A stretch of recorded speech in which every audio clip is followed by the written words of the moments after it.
culture. Mais s'il n'y a pas de nature, est-ce qu'il peut y avoir de la culture? Non. Est-ce que dans le comportement de l'homme, on peut déceler un comportement purement naturel? Est-ce que l'homme peut faire un acte purement naturel ou purement culturel? Ça n'existe pas. Entre le naturel et le culturel, il y a une relation indéchirable. C'est comme le recto et le verso. L'acte de manger, le fait de manger, c'est un acte d'abord culturel. Parce qu'on nous apprend à manger. On ne mange pas n'importe comment. L'homme ne peut pas manger comme mange l'animal. Mais le fait de manger, c'est un besoin biologique. C'est pourquoi Edgar Morin dit que l'homme est un être bioculturel. L'homme est un être bioculturel. Donc il faut la synthèse entre nature et culture pour que le comportement de l'homme puisse être possible. Il faut la synthèse entre nature et culture pour que l'homme puisse effectivement s'épanouir. Mais s'il n'y a pas de synthèse, il ne peut pas y avoir une vie humaine. Même le fait que je parle, si je ne disposais pas de corde vocale, si je ne disposais pas de bouche, mais je ne parlerai pas. Même si le parler relève de la culture, mais quand même ce qui me permet de parler relève effectivement du biologique. Et, chers élèves, c'est en ce sens que l'homme est un être complexe. C'est en ce sens qu'il est difficile de définir l'homme. C'est en ce sens qu'on dit que l'homme n'a pas de nature. C'est en ce sens qu'on dit tout simplement que l'homme est une page blanche. C'est en ce sens que Sartre dit que l'homme est un être dont l'existence précède l'essence. Ça veut dire quoi? Ça veut dire que l'homme est histoire. L'homme est devenir. L'homme, c'est comme un caméléon. Vous pensez que on ne peut pas connaître exactement l'homme, parce que l'homme change et se transforme incessamment. Donc l'homme est un être de liberté. C'est pourquoi, effectivement, il est difficile de canaliser l'homme. C'est pourquoi il est difficile de connaître l'homme. Mais au moins, on doit canaliser l'homme par les moyens de la société qui sont tout simplement les normes et les règles sociales. Parce que si on ne canalise pas l'homme par les règles et les normes sociales, la vie sociale ne serait pas possible. Parce que l'individu humain a tendance effectivement à faire avancer son égoïsme, l'individu humain a tendance effectivement à faire avancer son moi, l'individu humain a tendance effectivement à développer son ego et à amputer sur effectivement la liberté des autres. C'est pourquoi la société met en place des garde-fous, des normes, des règles pour permettre tout simplement une vie sociale possible. C'est là effectivement que la vie en société est fondamentale. D'ailleurs, même si les hommes ont décidé librement de quitter l'état de nature pour entrer dans l'état social, sur la base d'un contrat social, sur la base d'une convention sociale, sur la base d'un partenariat collectif, de décider effectivement de faire taire leur égoïsme, de faire taire la capacité de faire de la violence, c'est pour qu'ils puissent vivre en paix. Et la vie en paix n'est possible dans la société que si on se conforme aux règles et aux normes sociales. Sans cette conformité-là, il n'y a pas de vie sociale possible. Donc, la vie en société permet à l'homme de vivre et de s'épanouir. La vie en société permet à l'homme de pouvoir vivre en toute sécurité. Oui, c'est beau de vivre en société, les gars. C'est beau d'être en société. Parce qu'on ne peut pas se passer de nos semblables. L'homme n'est rien sans les autres. Seul, je ne suis rien.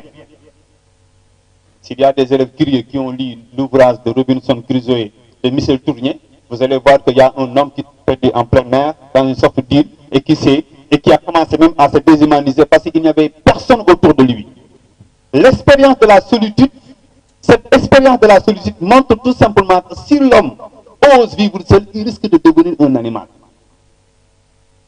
Parce que quand on vit seul, on peut se permettre d'être nu. Quand on vit seul, on peut se permettre de faire tout ce que l'on veut. Mais tant qu'on voit l'autre, on prend en compte l'autre et on agit conformément aux règles et aux normes sociales. Mais aussi, l'autre peut constituer un enfer, comme le dit Jean-Paul Sartre. L'enfer, c'est les autres.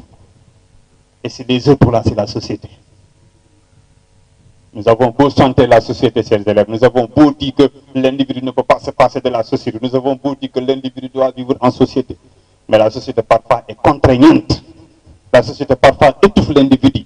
La société parfois empêche l'individu d'être lui-même. Pourquoi? À cause des règles qu'il lui impose, autant pour moi. La société a tendance à imposer à l'homme, même ses propres amis. Non, tu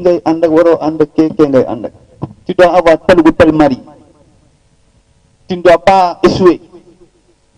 La société met nous tellement de pression que l'individu malheureusement se perd et ne parvient pas à devenir lui-même. C'est pourquoi la révolte est nécessaire. C'est pourquoi effectivement l'individu parfois se révolte contre la société pour conquérir sa liberté. Donc, le fait de parler de conflit au sein de la société, le fait de parler effectivement de violence parfois au sein de la société est nécessaire. Pourquoi? Parce que sans ces violences-là, sans ces conflits-là, il n'y aura pas effectivement un changement de paradigme. Vous savez très bien que c'est tout le temps effectivement sur la base de grandes révolutions que l'humanité progresse, que l'humanité avance. Les révolutions sociales sont effectivement des moteurs de progrès social. Mais quoi qu'il en soit, le rapport entre individus et société, chers élèves, pour la penser de manière équilibrée. Oui, l'individu, il ne faut pas que l'individu soit au-dessus de la société. Il ne faut pas aussi que la société soit au-dessus de l'individu. Si on laisse l'individu au-dessus de la société, c'est l'anarchie. C'est l'anarchie, c'est la guerre de tous contre tous. Si on laisse la société au-dessus de l'individu, c'est le conformisme. C'est l'anéantissement de l'individu. Les deux doivent... C'est bon. Voilà. Les deux doivent vivre en parfaite harmonie. Sinon, il n'y aura pas effectivement une vie possible.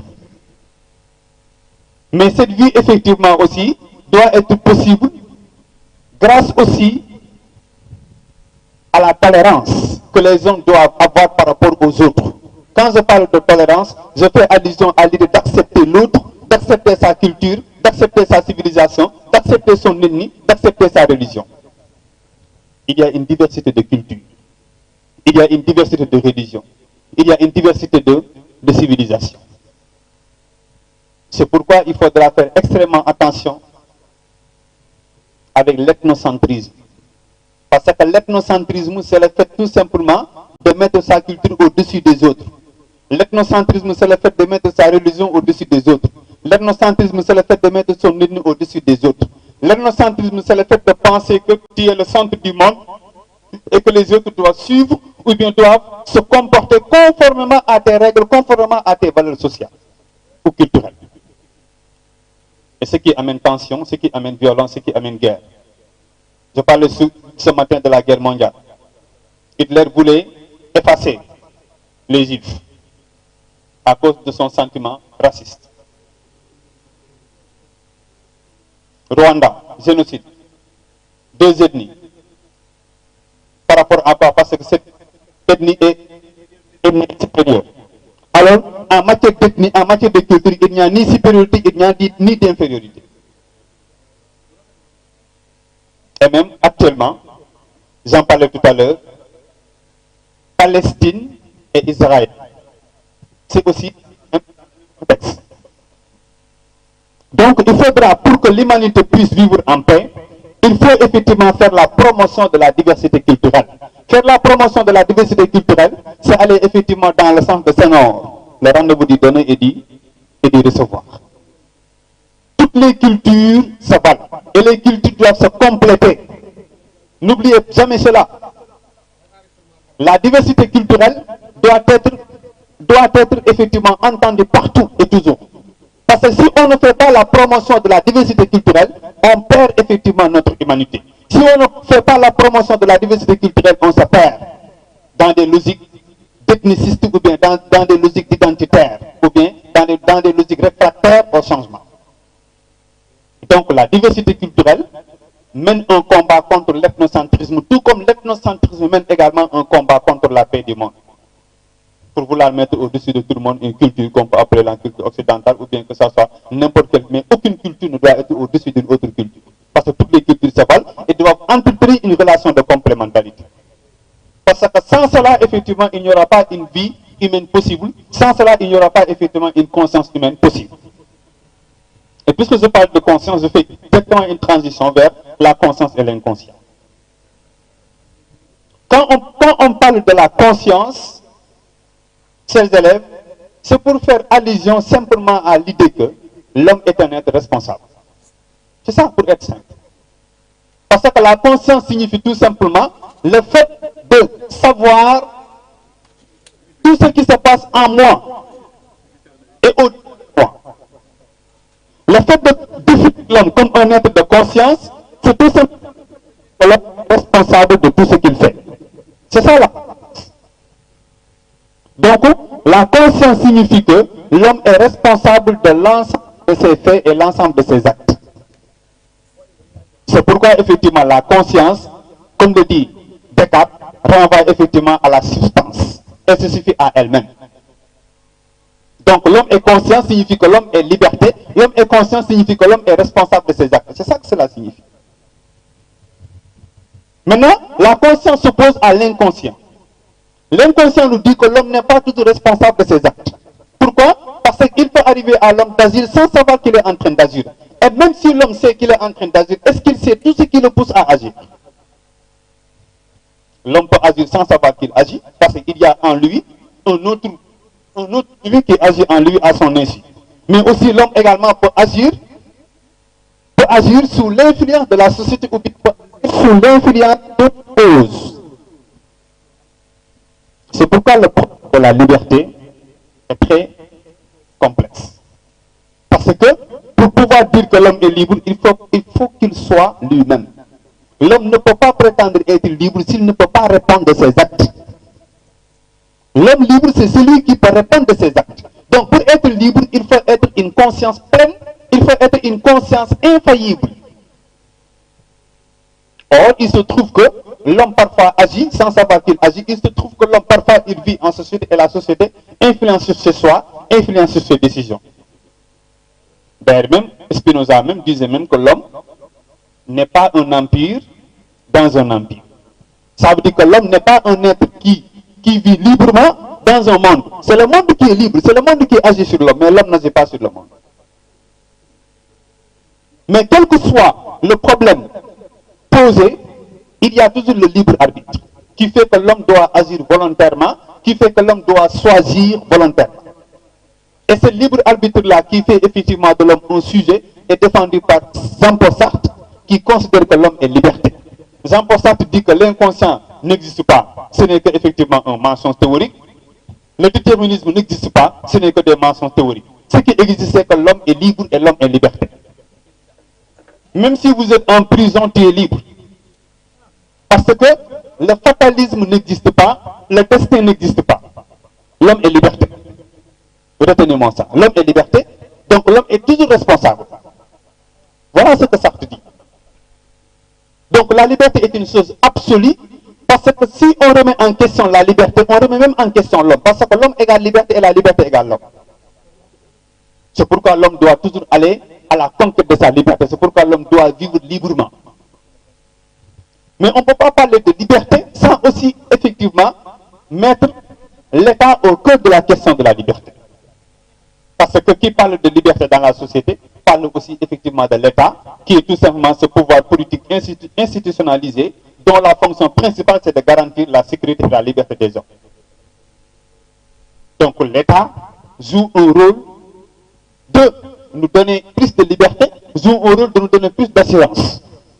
C'est pourquoi le rapport entre État et liberté, c'est d'abord un rapport de compatibilité. Si l'homme a choisi de vivre dans un État, c'est pour tout simplement vivre librement. Et Rousseau a effectivement raison de dire que c'est en obéissant aux lois garanties par l'État que nous serons libres. Sans cela, on ne sera pas libre. Donc, la liberté au niveau de l'État est garantie et déterminée par les lois. Et je me rappelle très bien ce matin, Ndiaye, peut-être que vous allez entendre tout à l'heure, qui est aussi un collègue philosophe, avait effectivement attiré l'attention des élèves sur également les types d'État. Parce que ce n'est pas tous les États, ce ne sont pas autant pour moi tous les États qui peuvent garantir la liberté de l'homme. Parce que si nous sommes dans un État totalitariste, il y a un problème de liberté. Si nous sommes dans un État monarchique, il y a un problème de liberté. Et nous supposons que c'est seulement dans un État démocratique que l'homme pourra être libre. Un État dans lequel le pouvoir n'est pas exercé par un seul individu, mais le pouvoir est exercé par la majorité. Le pouvoir du peuple, par le peuple et pour le peuple. Oui, c'est le pouvoir du peuple par le peuple et pour le peuple. Mais est-ce que ce n'est pas une illusion? Est-ce que la démocratie, ce n'est pas le fait de faire croire au peuple qu'il gouverne alors qu'il ne gouverne pas? est-ce qu'il existe un régime politique parfait? Est-ce qu'il existe des hommes politiques parfaits? Il n'existe pas de régime politique parfait, il n'existe pas d'homme politique parfait. Et c'est la raison pour laquelle les marxistes et les anarchistes se méfient de l'État. C'est la raison pour laquelle ils considèrent que l'État constitue une menace pour la liberté. C'est la raison pour laquelle ils considèrent que l'État, effectivement, tant qu'il existe, il n'y aura jamais de liberté. Donc l'homme, pour qu'il puisse libre, il doit se révolter contre l'État et effacer l'État de la société. Bakounine accuse même l'État d'être un immense cimetière où viennent s'enterrer toutes les manifestations de la vie individuelle. Bakounine, l'anarchiste. Et Marx parle de dépérissement de l'État. Marx dit que l'État doit dépérir, l'État doit disparaître, l'État doit mourir pour que l'homme puisse être libre. Et Lénine le résume à ce titre en disant que tant que l'État existe, il n'y aura point de liberté. Quand l'État existe.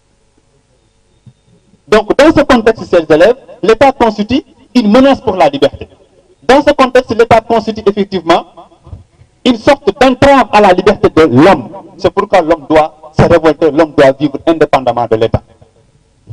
Mais attention, quel que soit effectivement l'État, il n'y a pas un État parfait, je le dis, mais aussi il n'y a pas d'homme parfait. C'est pourquoi je dis souvent que l'État est un mal nécessaire.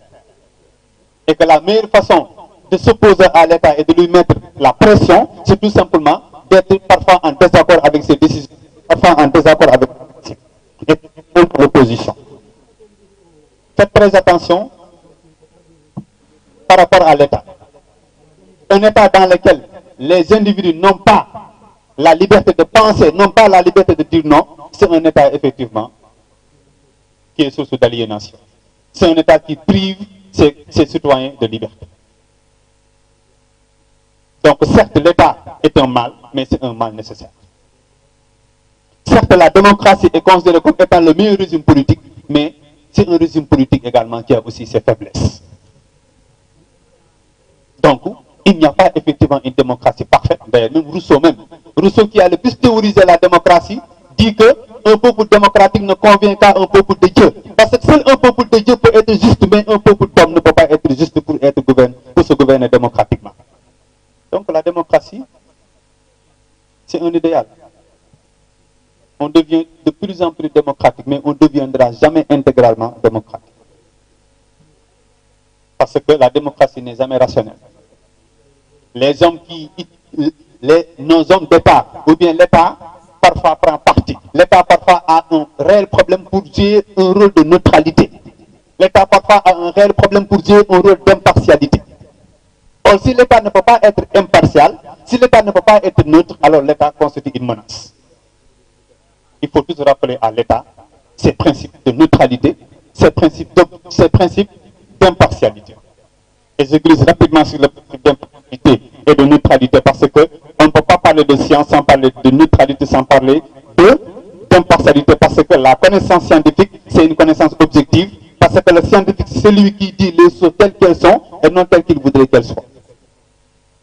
Et vous devinez ici que l'un des traits distinctifs du savoir scientifique, c'est son objectivité, pour parler de l'épistémologie. L'épistémologie étudie d'abord que la science repose sur le principe d'objectivité. Et ce principe d'objectivité fait que l'homme scientifique doit être impartial, l'homme scientifique doit être neutre. Autrement dit, quand je fais de la science, je ne peux pas dire que 1 plus 2, Inch'Allah, égale 3. Ce n'est pas de la science, c'est de la religion. 1 plus 2 égale 3. Pourquoi? Parce que 1 plus 2, rationnellement, c'est égal à 3. Ok? Mais 1 plus 2, Inch'Allah, égale 3. Ça, vraiment, c'est pas de la science. Donc, la science ne fait pas appel à Dieu. La science ne fait pas appel à la croyance. La science fait appel uniquement à la raison. Le scientifique procède par la raison. Mais le scientifique ne procède pas par la pensée mythico-religieuse. Donc, la science est rationnelle. La science est objective et la... C'est pourquoi, chers élèves, il faut remarquer pourquoi la science se distingue effectivement du mythe. La science se distingue de la magie et de la religion. Parce que le mythe, la magie et la religion ont en commun ceci d'être des formes de croyances traditionnelles et imaginaires. D'ailleurs même, l'épistémologue Bachelard, je ne sais pas s'il y a des élèves S, il faut bien suivre les élèves de S, l'épistémologue Bachelard, la religion, le mythe, la magie, les préjugés constituent des obstacles épistémologiques. Obstacle épistémologique, c'est une notion fondamentale en épistémologie. Obstacle épistémologique renvoie à ce qui peut constituer un frein ou un écran au développement de la science. Donc la science, pour que la science puisse progresser, la science doit combattre tout ce qui ne relève pas de la raison.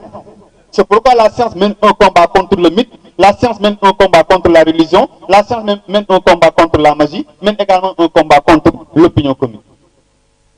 Parce qu'il faut les combattre pour que l'esprit scientifique puisse se développer.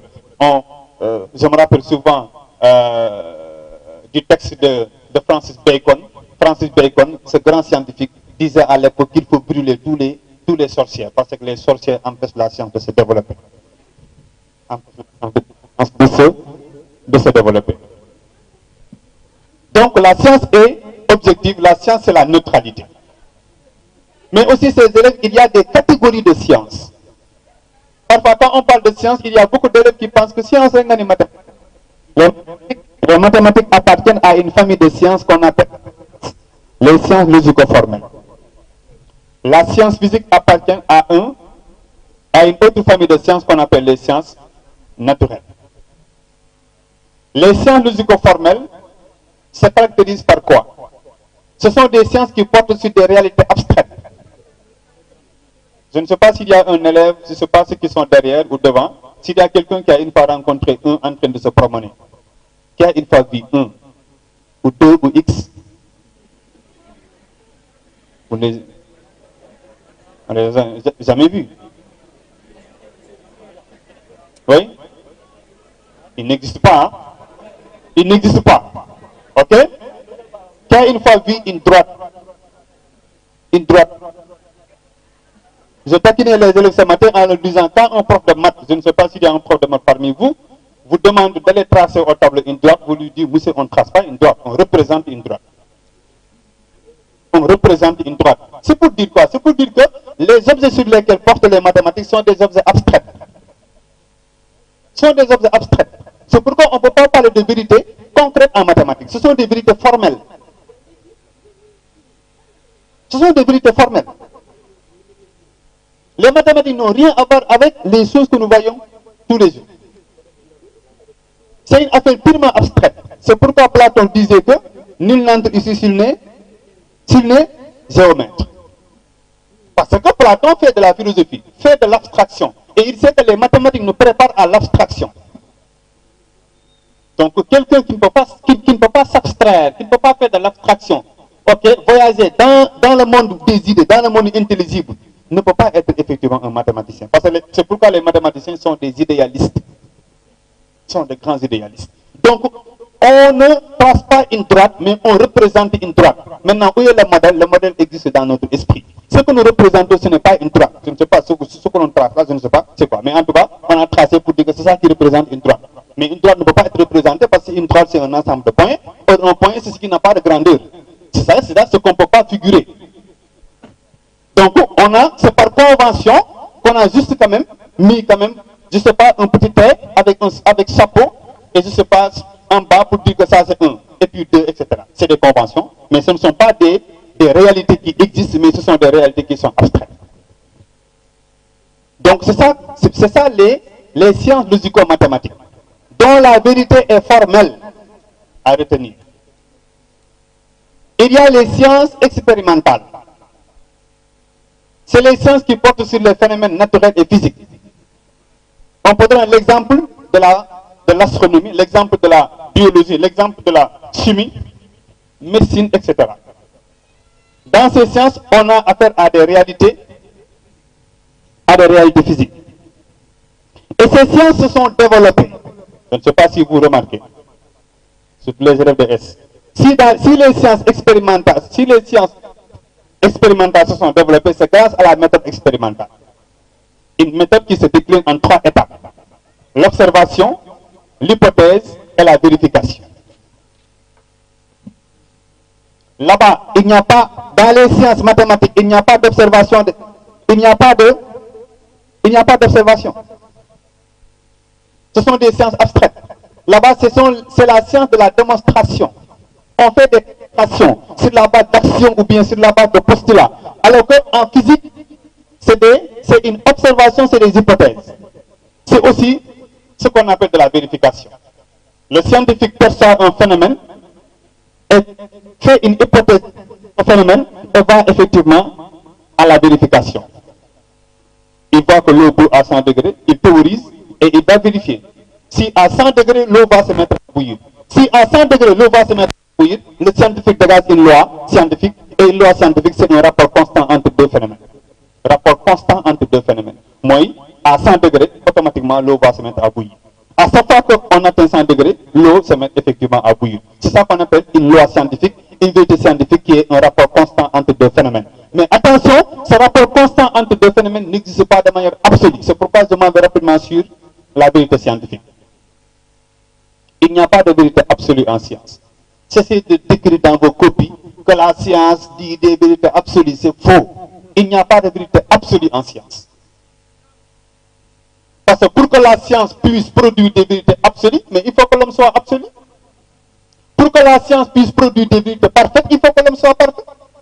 Comment voulez-vous que l'homme qui fait la science est un être imparfait et il produit des vérités parfaites? Soyez intelligent. D'ailleurs même, c'est parce qu'il y a de l'imperfection dans les vérités scientifiques que la science avance. Bachelard disait que la science avance par erreur et par rectification. Et surtout en pédagogie, si en pédagogie on fait effectivement l'éloge de l'erreur, c'est parce que c'est sur la base de l'erreur que l'élève parvient effectivement à progresser. Donc il n'y a pas de vérité scientifique qui ne comporte pas d'erreur. Il n'y a pas de vérité scientifique qui n'est pas imparfaite. Toute vérité scientifique est relative, toute vérité scientifique est imparfaite. Regardez le génie d'Einstein. Vous voyez très bien comme j'élabore. Bon, en tout cas, souhaitez qu'on ne m'amène pas ici au bac. Parce que moi, pour avoir une 10, il faudra écrire clairement, il faudra donner des exemples. Ça même pas, je vous le dis. Voilà, priez pour que j'aille corriger ailleurs. Mais si on m'amène ici, voilà, moi je vais écraser des élèves. Parce que la philosophie, c'est d'abord la démonstration, c'est aussi l'exemple. Einstein, le génie d'Einstein.